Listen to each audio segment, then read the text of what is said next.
Shivamogga central ಜೈಲಿನಲ್ಲಿ ಸಿಬ್ಬಂದಿಗಳ ಕರ್ಮಕಾಂಡ. ಜೈಲಿನ ಖೈದಿಗಳಿಗೆ ಭರಪೂರ ಸೌಲಭ್ಯಗಳನ್ನ ಜೈಲಿನ ಸಿಬ್ಬಂದಿಗಳು ಕೊಡ್ತಾ ಇದ್ದಾರೆ. ಖೈದಿಗೆ ಗಾಂಜಾವನ್ನ ತೆಗೆದುಕೊಂಡು ಹೋಗ್ತಾ ಇರುವಂತಹ ವೇಳೆ ಜೈಲು ಸಿಬ್ಬಂದಿಯೇ ಲಾಕ್ ಆಗಿದ್ದಾರೆ.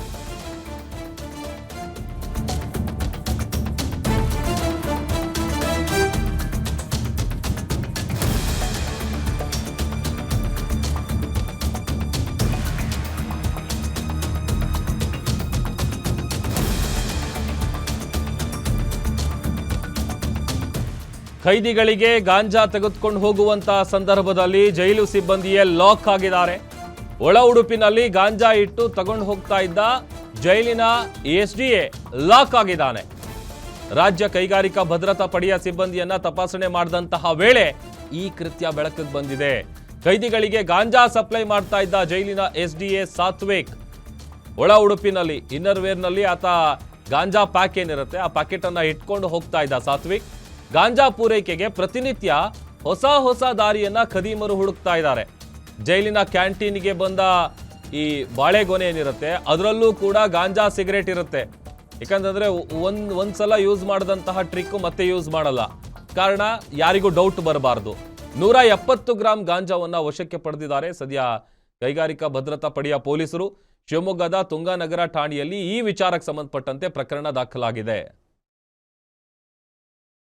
ನವೀನ್ ನಮ್ಮ ಪ್ರತಿನಿಧಿ ಹೆಚ್ಚಿನ ಡೀಟೇಲ್ಸ್ ಕೊಡ್ತಾರೆ. ನವೀನ್, ಒಂದ್ ಕಡೆ ಸರ್ಕಾರ ಎಷ್ಟೇ ಏನೇ ಪ್ರಯತ್ನ ಪಟ್ಟರೂ ಕೂಡ ಈ ತರದ ಫೆಸಿಲಿಟಿಗಳು ಸಿಗಬಾರದು ಅಂತ ಹೇಳಿದ್ರೆ ಏನೋ ಒಂದು ರೀತಿಯಲ್ಲಿ ಕಳ್ಳ ಮಾರ್ಗಗಳನ್ನ ಹುಡುಕೊಂಡು ಅಲ್ಲಿರುವಂತ ಸಿಬ್ಬಂದಿಗಳನ್ನೇ ಬಳಸ್ಕೊಂಡು ಇದಕ್ಕೆ ಬ್ರೇಕ್ ಇಲ್ವಾ ಅಂತ? ಖಂಡಿತವಾಗ್ಲೂ ಪ್ರಭು, ಶಿವಮೊಗ್ಗದ ಜೈಲಿನಲ್ಲಿ ನಡೆದಿರುವಂತಹ ಘಟನೆಗಳನ್ನ ನೋಡಿದ್ರೆ ಶಿವಮೊಗ್ಗದಲ್ಲಿರುವಂತಹ ಜೈಲಿನಲ್ಲಿರುವಂತಹ ಖೈದಿಗಳು ಎಷ್ಟರ ಮಟ್ಟಿಗೆ ಅಂದ್ರೆ ಮುಖ್ಯವಾಗಿ ಜೈಲಿಗೆ ಕಲಿಸುವಂತದ್ದು ಅವ್ರನ್ನ ಮನ ಪರಿವರ್ತನೆ ಮಾಡ್ಲಿ ಅಂತೇಳಿ. ಆದ್ರೆ ಇವತ್ತು ಶಿವಮೊಗ್ಗ ಜೈಲಿನಲ್ಲಿ ನಡೀತಿರುವಂತಹ ಘಟನೆಗಳನ್ನ ನೋಡಿದ್ರೆ ಅವರೆಲ್ಲರೂ ಕೂಡ ಮನೋರಂಜನಾ ಕೇಂದ್ರದಲ್ಲಿ ಇದಾರೆ ಅನ್ನೋ ಒಂದು ಭಾವನೆ ಕೂಡ ಬರ್ತಾ ಇದೆ. ಯಾಕಂದ್ರೆ ಒಂದು ಕಡೆ ಕಳೆದ ಅಕ್ಟೋಬರ್ 28ನೇ ತಾರೀಕು ಶಿವಮೊಗ್ಗದ ಜೈಲಿನಲ್ಲಿ ಒಂದು ಖೈದಿಗೆ ಅಲ್ಲಿನ ಸಿಬ್ಬಂದಿಯೇ ಒಂದು ಮೊಬೈಲ್ ಅನ್ನ ಕೊಟ್ಟು ಸಿಕ್ಕಿ ಬಿದ್ದಿದ್ರು. ಆ ಪ್ರಕರಣ ಮಾಸುವ ಮುನ್ನವೇ ಇದೀಗ ಮತ್ತೆರಡು ಪ್ರಕರಣಗಳು ಕೂಡ ದಾಖಲಾಗಿರೋದು. ಮುಖ್ಯವಾಗಿ ಶಿವಮೊಗ್ಗ ಜೈಲಿನಲ್ಲಿ ಅಲ್ಲಿನ ಸಿಬ್ಬಂದಿ ಅಂದ್ರೆ ಜೈಲಿನ ಕಚೇರಿ ಸಿಬ್ಬಂದಿ ಎಫ್ಡಿಎ ಸಾತ್ವಿಕ್ ಎಂಬಾತ ಜೈಲಿಗೆ ಒಳ ಉಡುಪಿನಲ್ಲಿ ಗಾಂಜಾವನ್ನ ತೆಗೆದುಕೊಂಡು ಹೋಗುವಂತ ವೇಳೆ ರಾಜ್ಯ ಕೈಗಾರಿಕಾ ಭದ್ರತಾ ಪಡೆ ಸಿಬ್ಬಂದಿ ತಪಾಸಣೆ ಮಾಡುವ ವೇಳೆ ಆತ ಸಿಕ್ಕಿ ಬಿದ್ದಿರುವಂತದ್ದು. ಮುಖ್ಯವಾಗಿ ಆತ 170 ಗ್ರಾಂ ಗಾಂಜಾವನ್ನ ಅಂದ್ರೆ ಒಂದು ಟೇಪ್ ನಲ್ಲಿ ಸುತ್ತಿ ಆತ ತಗೊಂಡು ಹೋಗ್ತಾ ಇರ್ತಾನೆ. ಆತನನ್ನ ಕೂಡ ಈಗಾಗಲೇ ಅವರು ಕೇಸಸ್ ಸಿಬ್ಬಂದಿ ಕರೆದಿರುವಂತದ್ದು. ಆತನ ವಿರುದ್ಧ ಶಿವಮೊಗ್ಗದ ತುಂಗನಗರ ಠಾಣೆಯಲ್ಲಿ ಪ್ರಕರಣ ಕೂಡ ದಾಖಲಾಗಿರುತ್ತೆ. ಆತನನ್ನ ಬಂಧಿಸಿ ಆತ ಎಲ್ಲಿ ಗಾಂಜಾವನ್ನ ಖರೀದಿ ಮಾಡಿದ, ಯಾರಿಗೆ ಕೊಡ್ಲಿಕ್ಕೆ ಹೊರಟಿದ್ದ ಅಂತ ಹೇಳಿ ಪೊಲೀಸರು ಈಗ ತನಿಖೆಯನ್ನು ಕೂಡ ಮಾಡ್ತಾ ಇರುವಂತದ್ದು. ಅದೇ ಮಾದರಿಯಲ್ಲಿ ಇನ್ನೊಂದು ಪ್ರಕರಣ ಅಂದ್ರೆ ನಿನ್ನೆ ಒಂದೇ ದಿನ ಶಿವಮೊಗ್ಗ ಜೈಲಿಗೆ ಸಂಬಂಧಪಟ್ಟಾಗ 2 ಪ್ರಕರಣ ದಾಖಲಾಗಿರುವಂತದ್ದು.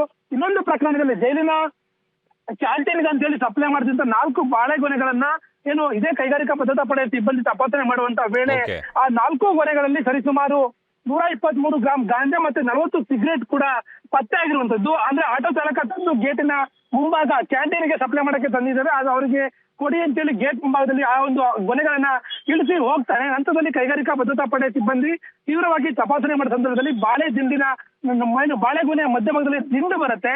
ಆ ದಿಂಡಿನ ಒಳಭಾಗದಲ್ಲಿ ಟೇಪ್ ಅನ್ನ ಸುತ್ತಿ ಗಾಂಜಾ ಮತ್ತೆ ಸಿಗರೇಟ್ ಅನ್ನ ಇಟ್ಟಿರುವಂತದ್ದು. ಹಾಗಾಗಿ ಜೈಲಿನ ಸಿಬ್ಬಂದಿ ಮತ್ತೆ ಈ ರೀತಿಯಾಗಿ ಒಳಗಡೆ ಇರುವಂತಹ ಕೈದಿಗಳಿಗೆ ಗಾಂಜಾವನ್ನ ಸಪ್ಲೈ ಮಾಡ್ತಿದ್ರೆ ಅವರ ವಿರುದ್ಧ ಕ್ರಮವನ್ನ ಕೈಗೊಳ್ಳಬೇಕೆನ್ನುವ ಒತ್ತಾಯವನ್ನ ಕೂಡ ಇದು ಕೇಳಿ ಬರ್ತಾ ಇರುವಂತದ್ದು Prabhu. Okay, thank you Naveen.